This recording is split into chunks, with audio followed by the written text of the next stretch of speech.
বিরতির পর স্বাগত। এখন খবর বিস্তারিত। মনমোহন যুগের অবসান ঘটল। আর জাতির উদ্দেশ্যে প্রধানমন্ত্রী হিসেবে শেষ ভাষণ দিলেন মনমোহন সিং।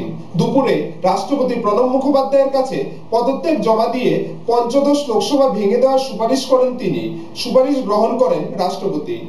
মনমোহন যুগের অবসান, ইস্তফা দেওয়ায় আজ আনুষ্ঠানিকভাবে পূর্ণচ্ছেদ পড়ল প্রধানমন্ত্রী মনমোহন সিং এর অধ্যায়ে। ভেঙে দেওয়া হলো পঞ্চদশ লোকসভা।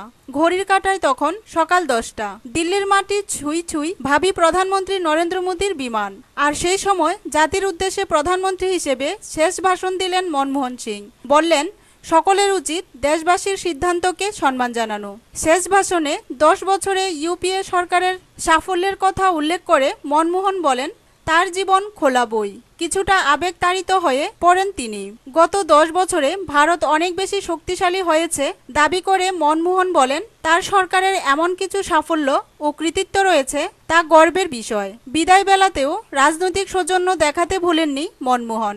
নতুন সরকারের সাফল্য কামনা করেছেন। বললেন, বিশ্বের পরিবর্তনশীল অর্থনীতির গুরুত্বপূর্ণ শক্তি হিসেবে উঠে আসতে পারে ভারত। ভারত বিশ্বকে পথ দেখাতে পারবে। এজন্য একজোট হয়ে কাজ করতে হবে। My fellow citizens, I address you today for the last time as Prime Minister of India. 10 years ago, when I was entrusted with this responsibility, I entered upon it with diligence as my tool, truth as my beacon, and a prayer that I might always do the right thing. Today, as I prepare to lay down office, I am aware that well before the final judgment that we all await from the Almighty, there is judgment in the court of public opinion that all elected officials and governments are required to submit themselves to. Fellow citizens, each one of us should respect the judgment that you have delivered. The just concluded elections have deepened the foundations of our democratic polity. As I have said on many occasions, my life and tenure in public office are an open book. I have always tried to do my best in serving this great nation of ours. বেলা 12টায় জাতির উদ্দেশ্যে শেষ ভাষণ দেওয়ার পর 7 নম্বর রেসকোর্সে দ্বিতীয় UPA সরকারের কেন্দ্রীয় মন্ত্রিসভার শেষ বৈঠকে যোগ দেন মনমোহন। ক্যাবিনেট বৈঠকে লোকসভা ভেঙে দেওয়ার প্রস্তাব পাশ হয়। 1:15 নাগাদ রাষ্ট্রপতি ভবনে পৌঁছলেন মনমোহন। রাষ্ট্রপতি প্রণব মুখোপাধ্যায়ের কাছে পদত্যাগপত্র জমা দিয়ে পঞ্চদশ লোকসভা ভেঙে দেওয়ার সুপারিশ করেন তিনি। সুপারিশ গ্রহণ করেন রাষ্ট্রপতি প্রণব মুখোপাধ্যায়। দুপুর 1:10 নাগাদ রাষ্ট্রপতি ভবন থেকে বেরিয়ে যান মনমোহন। রায়সিনা থেকে রেসকোর্স পেরিয়ে মতিলাল মার্গের দিকে ছুটতে থাকে মনমোহনের গাড়ি। রিজার্ভ ব্যাংকের গভর্নর, যোজনা কমিশনের ডেপুটি চেয়ারম্যান, অর্থমন্ত্রী, তারপর প্রধানমন্ত্রী। এই ছিল মনমোহনের বর্ণময় কেরিয়ার। ভারতের প্রথম প্রধানমন্ত্রী হিসেবে ক্ষমতায় থাকাকালীন রাজনীতি থেকে অবসরের সিদ্ধান্ত ঘোষণা করেন তিনি। রাজনৈতিক মহলে তার পরিচয় আদন্ত স্বচ্ছ ও পরিচ্ছন্ন এবং ভদ্রলোক হিসেবে। এরই প্রতিফলন ঘটল তার মেয়াদের শেষ দিনেও। পদত্যাগের আগেই প্রধানমন্ত্রী সরকারি বাসভবন 7 রেসকোর্স রোড ছাড়লেন। বাড়তি একটি মুহূর্তও থাকলেন না তার 10 বছরের বাসস্থানে। In the last 10 years, we as a country have seen many successes and achievements that we should be proud of.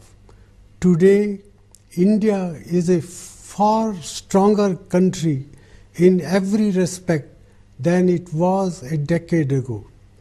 I give credit for these successes to all of you. However, there is still vast latent development potential in our country, and we must collectively work hard to realize it. As I leave office, my abiding memory will be the love and kindness that I have always received from you. I owe everything to this country, this great land of ours, where I, an underprivileged child of partition, was empowered enough to rise and occupy high office. It is both a debt that I will never be able to repay and a decoration that I will always wear with pride. Friends, I am confident about the future of India. I firmly believe that the emergence of India as a major powerhouse of the evolving global economy is an idea whose time has come. Blending tradition with modernity and unity with diversity, this nation of ours can show the way forward to the world. Serving this nation has been my privilege. There is nothing more that I could ask for. I wish the incoming government every success as it embarks on its task and pray for even greater successes for our nations. Thank you. Jai Hind. Bureau Report, খবর ত্রিপুরা। ভোটের ফলাফল ঘোষণায় দলের বিপুল সাফল্যের পর BJP সংসদীয় বোর্ডের বৈঠকে যোগ দিতে দিল্লি আসেন মোদি। ইন্দিরা গান্ধী আন্তর্জাতিক বিমানবন্দর থেকে শুরু হয় দেশের ভাবী প্রধানমন্ত্রী নরেন্দ্র মোদীর রোড শো। জনগণের উপচে পড়া ভিড় ও ফুলে ঢাকা পথের মধ্য দিয়ে সদর দপ্তরে ঢুকে যান মোদি। প্রধানমন্ত্রী পদে পৌঁছতে এখন বাকি শুধু আনুষ্ঠানিক ঘোষণাটুকু। কিন্তু মসনদ দখলের পর প্রথম দিল্লি সফরে নরেন্দ্র মোদী যে রাজকীয় অভ্যর্থনা পেলেন তা কিন্তু কোনো অংশে প্রধানমন্ত্রীর থেকে কম নয়। গতকাল ভোটের ফলাফল ঘোষণা দলের বিপুল সাফল্যের পর আজ বিজেপি সংসদীয় বোর্ডের বৈঠকে যোগ দিতে দিল্লি আসেন মোদি। সকাল থেকেই বিমানবন্দরের বাইরে সমর্থকদের ঢল। ঢাকঢোল পিটিয়ে দেশের ভাবী প্রধানমন্ত্রীকে অভ্যর্থনা জানানোর প্রস্তুতি তখন চরমে। মোদিকে স্বাগত জানাতে বিমানবন্দরে যান রাজনাথ সিং, নীতিন গডকারি। সকাল 11টা নাগাদ দিল্লি বিমানবন্দরে রানওয়ে ছোঁয় মোদির বিমান। কিছুক্ষণের মধ্যে বাইরে বেরিয়ে আসেন মোদি। এক নজর দেখতেই উচ্ছ্বাসে ফেটে পড়েন সমর্থকরা। তাদের মধ্যে দিয়েই হাত নাড়তে নাড়তে গাড়ির দিকে এগিয়ে যান দেশের ভাবী প্রধানমন্ত্রী। ইন্দিরা গান্ধী আন্তর্জাতিক বিমানবন্দর থেকেই শুরু হয় মোদির রোড শো। বিমানবন্দর থেকে ধোলাকুয়া 11 মূর্তি মার্গ হয়ে গন্তব্য অশোকা রোডে বিজেপি সদর দফতর। বিমানবন্দরের বাইরে থেকে গোটা পথেই ছিল ঠিকঠিকে ভিড়। বিশাল কনভয় ধোলাকুয়ায় পৌঁছে কিছুক্ষণ দাঁড়ায়। নিরাপত্তার নিচ্ছিদ্র বেষ্টনী তখন ভিড়ের চাপে ভেঙে পড়ার জোগাড়। গাড়ির পাদানিতে দাঁড়িয়ে পড়েন মোদি। সমর্থকদের উদ্দেশ্যে দেখান ভিক্টরি সাইন। এরপর 11 মূর্তি মার্গ হয়ে মোদির কনভয় পৌঁছয় অশোকা রোডে বিজেপি সদর দফতরে। সেখানেও সমর্থকদের উচ্ছ্বাস ছিল বাঁধ ভাঙা। মোদি প্রথমেই রাজধানীর সবকটি লোকসভা আসনে জয়ের জন্য দলীয় কর্মী ও দিল্লিবাসীকে ধন্যবাদ জানান।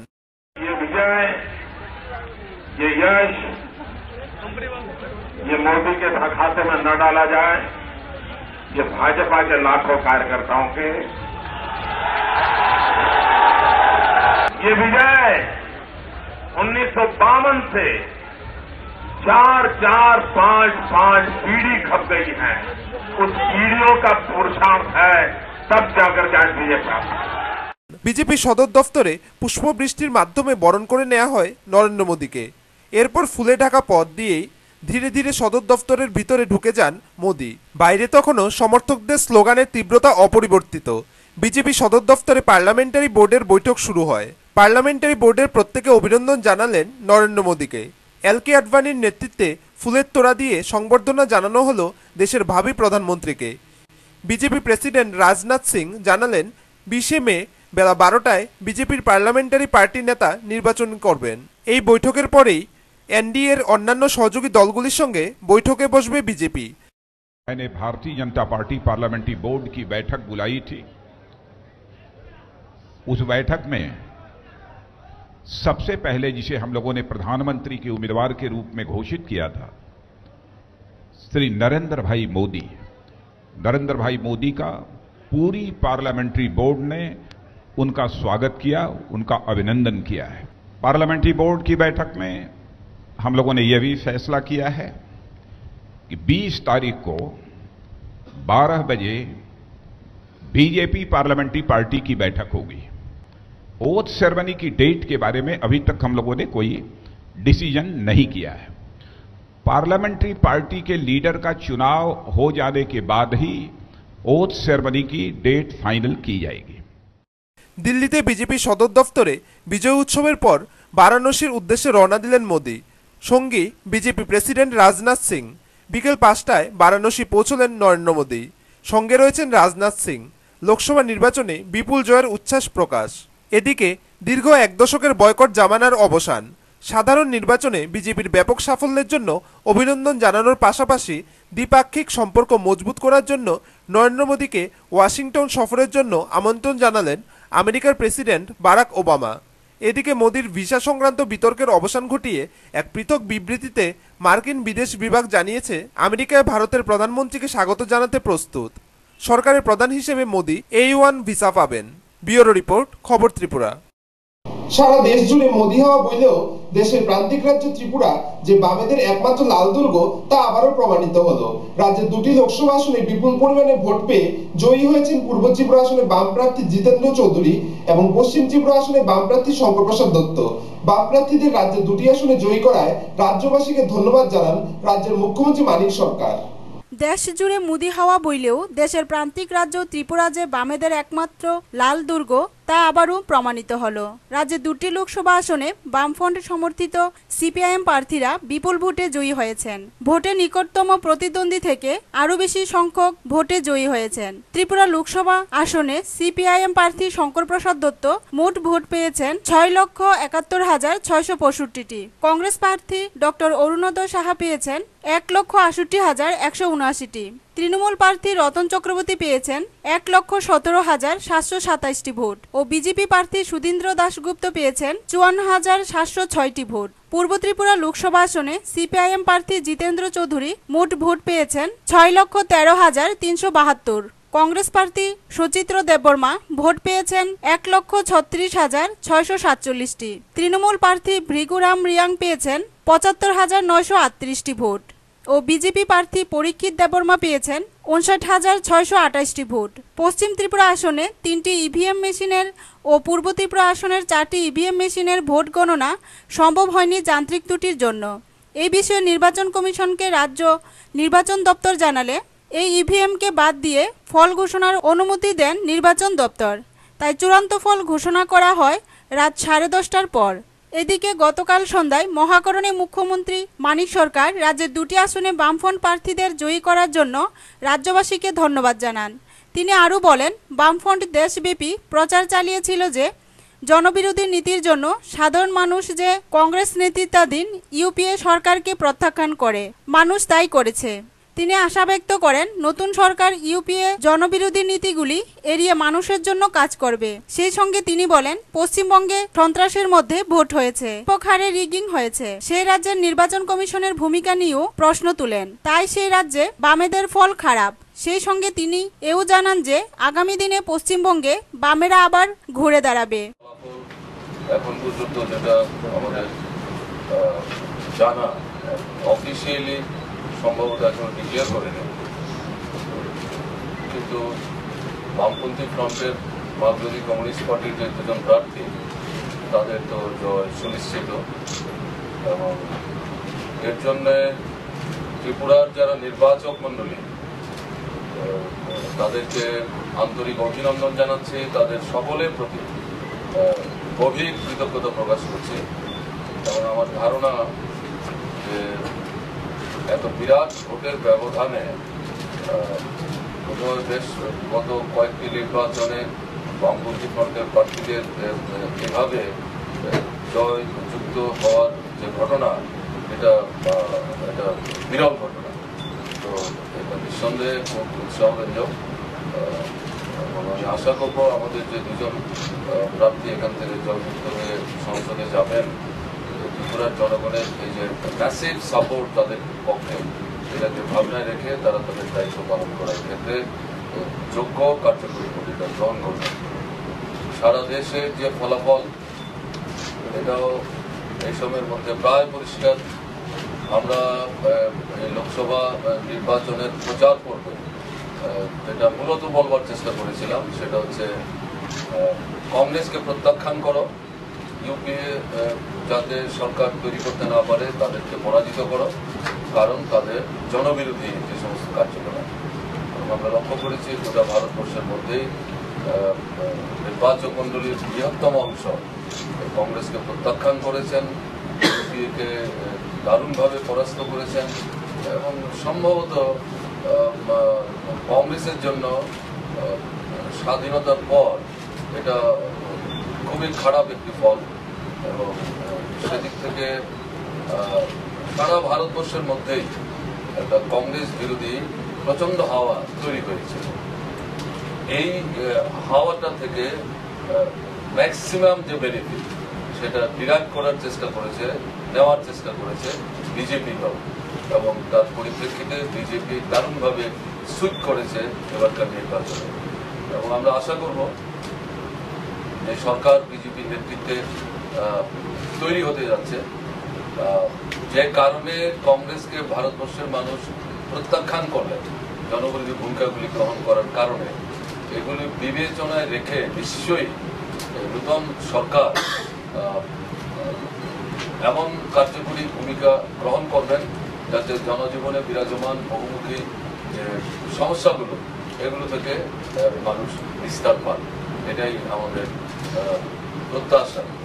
পশ্চিমবাংলার ফল, পশ্চিমবাংলা একটা প্রচন্ড সন্ত্রাসের আবহের মধ্যে নির্বাচন হয়েছে, তার মধ্যে সেখানে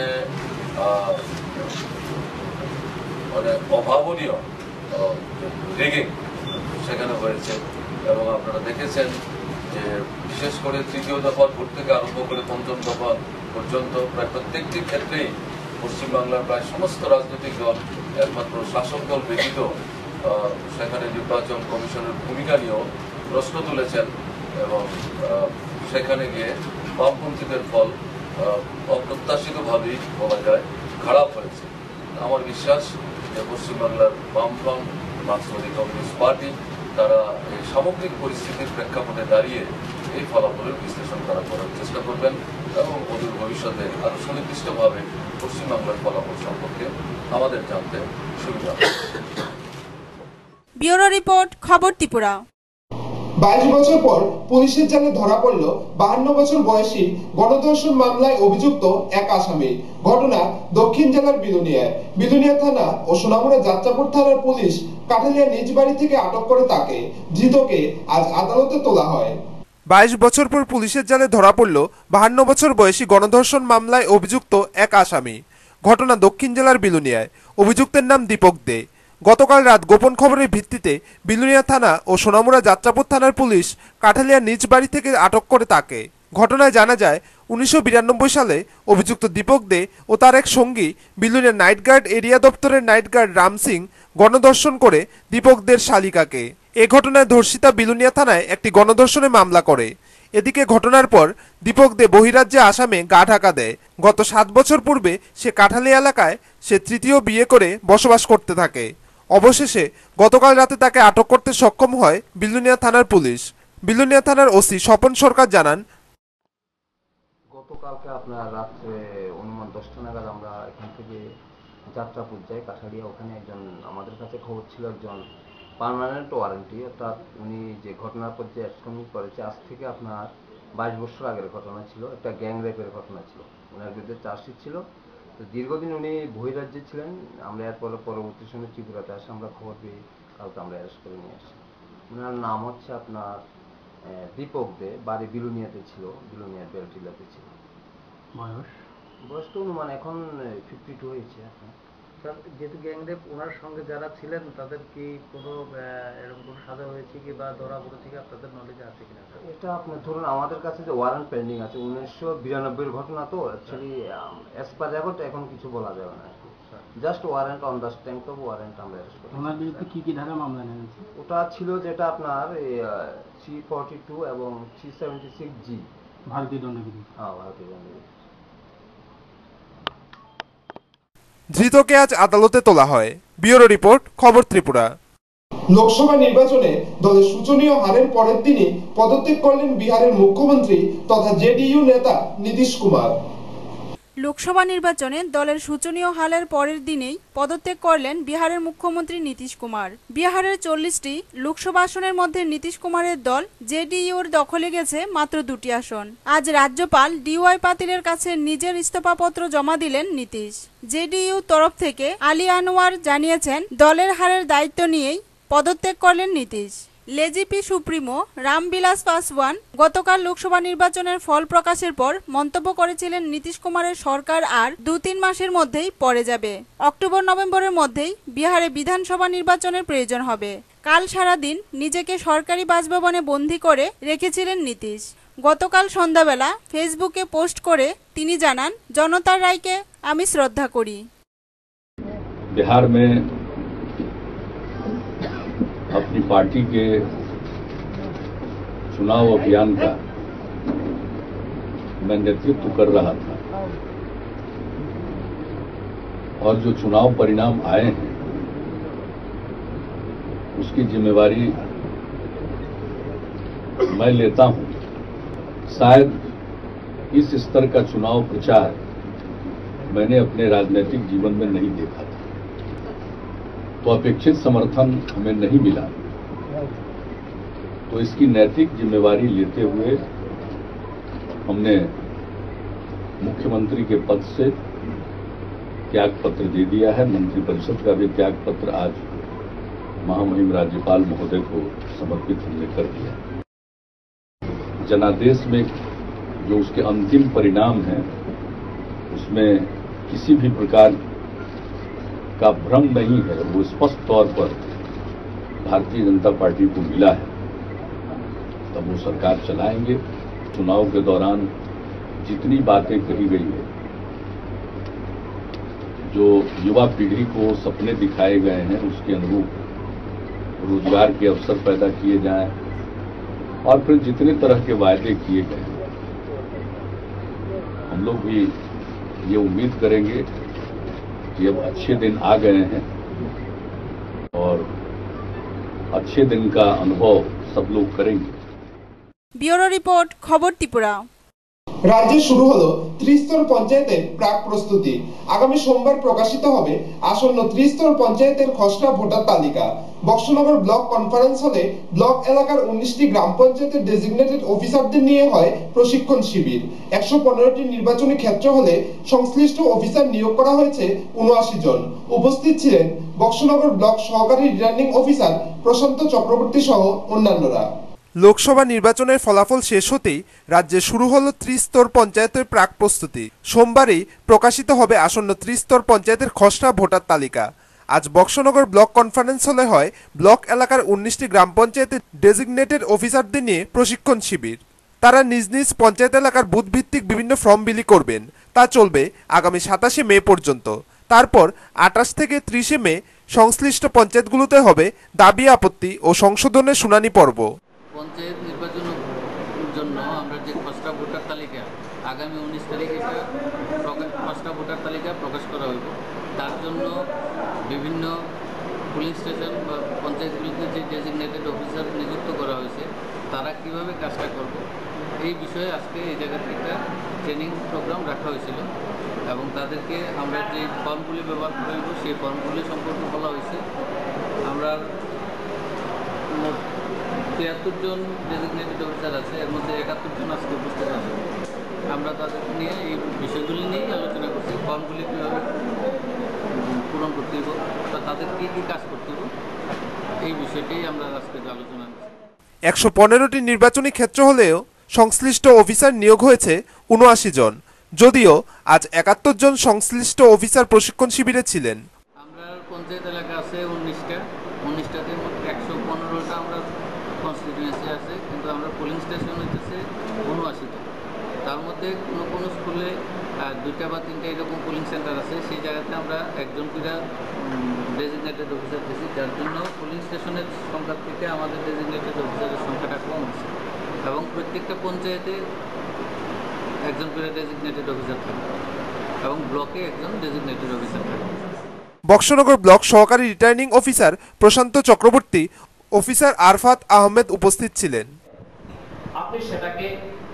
যতটুকু সম্ভব তাকে বলে সঠিকভাবে পূরণ করে রাখার চেষ্টা করবেন, অন্যথায় তার অসম্পূর্ণ আবেদনপত্রটি গ্রহণযোগ্য বলে বিবেচিত হবে।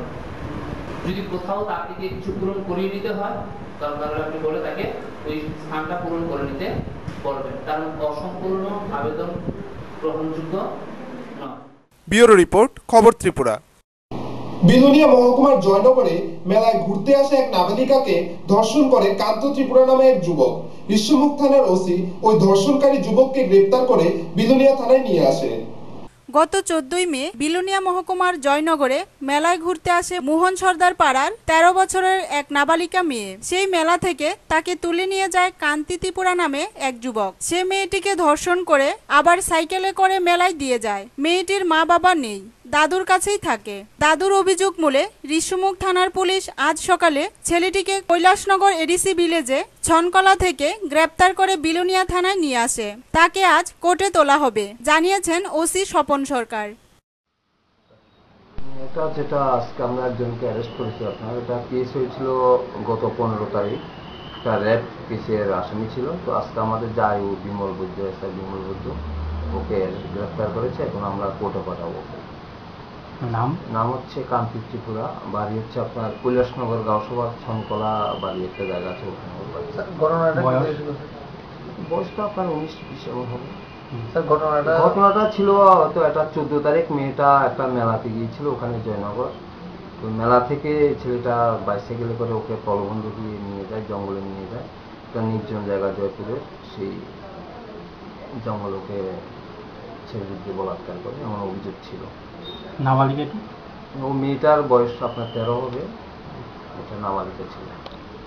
তো ঘটনার পর ও অ্যাবসকন ছিল, পরবর্তী সময় আজকেই ওকে গ্রেপ্তার করা সম্ভব হয়েছে। ব্যুরো রিপোর্ট, খবর ত্রিপুরা। চিকিৎসার গাফিলতির অভিযোগ উঠল উদয়পুর ত্রিপুরা সুন্দরী হাসপাতালে ডাক্তার ও নার্সের বিরুদ্ধে।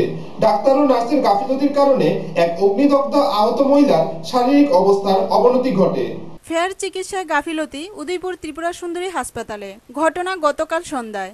মাতাবাড়ি এলাকার বাসিন্দা সজল দত্তের প্রথম পক্ষের স্ত্রী তাপসী দত্তকে উদয়পুর অগ্নি নির্বাপক দপ্তরের গাড়ি গিয়ে উদ্ধার করে সারা শরীর আগুনে পুরা অবস্থায়। সঙ্গে সঙ্গে উদয়পুর ত্রিপুরা সুন্দরী হাসপাতালে নিয়ে আসলে প্রথম অবস্থায় ডাক্তার নার্সের খামখেয়ালিপনায় তাকে মাটিতে লুটিয়ে হাসপাতাল চত্বরে ঘুরপাক করতে দেখা যায়। পরে হাসপাতাল চত্বরের পাহাড়ি পুলিশ কর্মকর্তারা তাকে বহু কষ্ট করে হাসপাতালের বেডে শোয়ালে ডাক্তার নার্সের গাফিলতিতে চিকিৎসার অবনতি ঘটে, যার চাক্ষুষ প্রমাণও দিল ডক্টর চন্দন মল্লিক। পরে তাকে জিবি হাসপাতালে রেফার করা হলেও অগ্নিদগ্ধ আহত মহিলার পরিবারের পক্ষ থেকে কেউ ছিল না। এদিকে মহিলা থানার পক্ষ থেকে একটি মামলাও নেওয়া হয়েছে। ঘটনার বিবরণে জানা গেছে অগ্নিদগ্ধ মহিলা নিজের গায়ে নিজেই আগুন ধরিয়ে দিয়েছে। তবে এই ঘটনায় স্বামীর পক্ষের বাড়ির সবাই পলাতক। আরেক সূত্রে জানা গেছে স্বামী সজল দত্ত গত 2-3 মাস আগে আরেকটি বিবাহ করে। সেই থেকে পারিবারিক অশান্তি বৃদ্ধি পেতে থাকে প্রতিনিয়ত। এখন দেখার জল কতটুকু গড়ায়। কর্তব্য তারা ধরা পেশেন্টারে ধরছে না, তারা কর্তব্য গাফিলতি, আর কিছু না। আর এরকম গাফিলতি মানে আমরা মতো কিছু পেশেন্ট চাইবো হয়তো আমার পরিবারে কেউ হইতে পারে, তারাও ধরে হইতো না। এরকম গাফিলতি আমরা চিন্তা মানে কিছুটা অঘটন করতে দেবো আমরা। মানুষের কইতে পারে আগুন লাগছে, আগুন লাগাই দিচ্ছে, এরপর যে কতক্ষণ করে উঠতে আসছে রাস্তার উপরে। এবার কইছে যে কেউ মানুষের দিকে পারে কইছে নিজের গায়ে নিজে লাগাইছে। সবাই কইতেছে আগুন লাগছে, তারপরে কইতেছে ফায়ার সার্ভিসের ফোন করে নিয়ে আসলে পাশের গাড়ি মেয়েরা ফোন করতে করে গাড়ি দিতে। তো কেউ আইয়ে না দিকে, তো আমার কাছে সামনে চলে না, আশা করি হিসাবে আপনি চলে না, আমি কোনো বলি আমি বেশি আমি প্রধানমন্ত্রীর কথা বলতে দিতাম। আর তারা আরেকজনে আশারে দিয়ে দিত। উদয়পুর থেকে বাণীব্রত দত্তের রিপোর্ট, খবর ত্রিপুরা। প্রশাসনিক চরম ব্যর্থতার শিকার হলেন কৈলাসহর আরকেআই ক্যাম্পাস হলে ভোট গণনায় নিযুক্ত ভোটকর্মী, রিটার্নিং অফিসার এবং বিভিন্ন রাজনৈতিক দলের প্রতিনিধিরা। প্রশাসনিক চরম ব্যর্থতার শিকার হলেন কৈলাসহর আরকেআই ক্যাম্পাস হলের ভোট গণনায় নিযুক্ত ভোটকর্মী, রিটার্নিং অফিসার এবং বিভিন্ন রাজনৈতিক দলের প্রতিনিধিরা। প্রশাসনের অব্যবস্থার ফলে দীর্ঘ 1.5-2 ঘন্টা লাইন ধরে দাঁড়িয়েও খাবার জুটল না তাদের।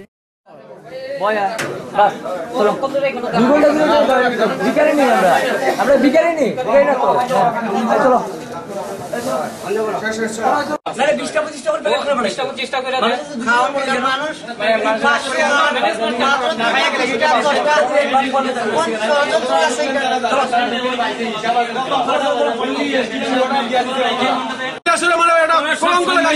সবাই সম্মানিত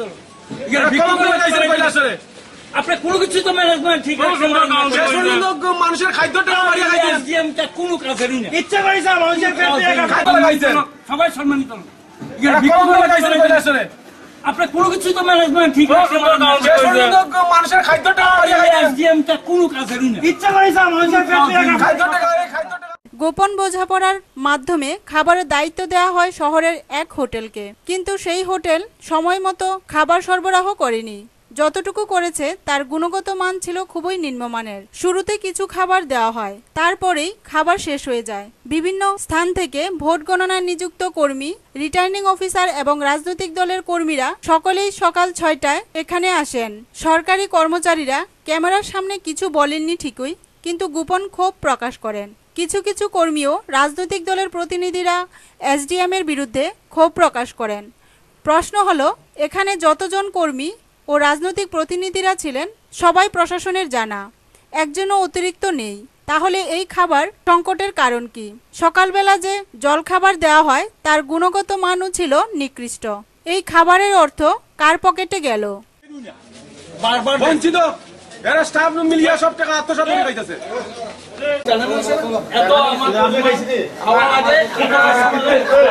আমার কথাটা কোন জায়গায় যখন কন্ট্রাক্ট করছে তার সঙ্গে টাইম টেবিল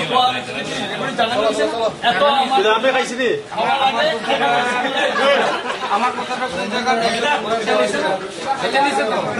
নেওয়ার পরে যদি আমি না করি লাইব্রেরি চেষ্টা করে মানুষ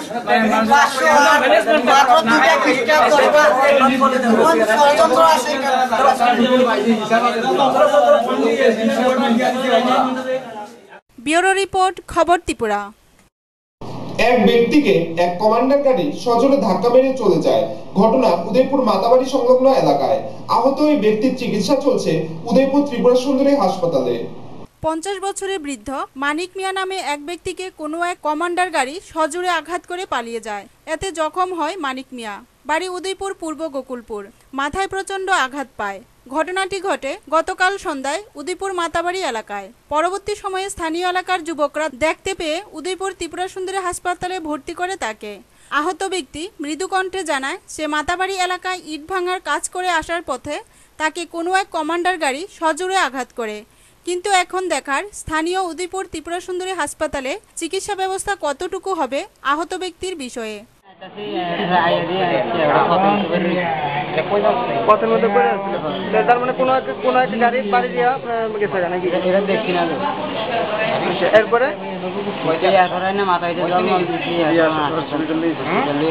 হসপিটালে কি কারণ এখানে ঘটনাস্থলে ফায়ার সার্ভিসের গাড়ি গেছিল না? ঘটনা কি সন্ধ্যাবেলা?